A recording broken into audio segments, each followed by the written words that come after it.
সব শঙ্কার অবসান ঘটিয়ে বিসিবির নির্বাচনের ভোটার তালিকা প্রকাশ করেছে নির্বাচন কমিশন, যেখানে ৩টি ক্যাটাগরিতে ভোটার হয়েছেন ১৯২ জন।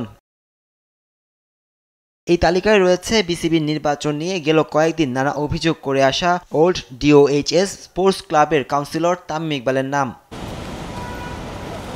দুদকের অভিযোগের শুনানি শেষে কাউন্সিলরশিপ ফিরে পেয়েছে ১৫টি ক্লাব। তবে বিসিবির এই তালিকায় নেই নরসিংদীর কোনো প্রতিনিধির নাম।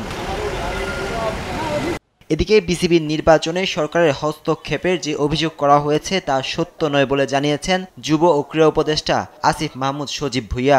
আজকে তো মনে হয় কাউন্সিলরশিপ চলে আসছে, ওইখানে কি দেখছেন যে কাউকে বাদ দেওয়া হয়েছে এরকম কিছু?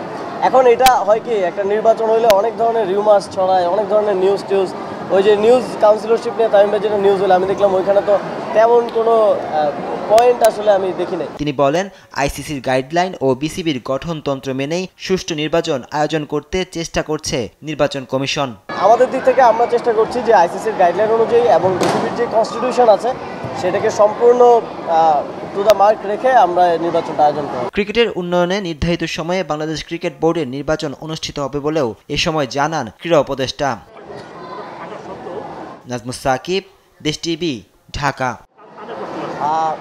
আমি একদম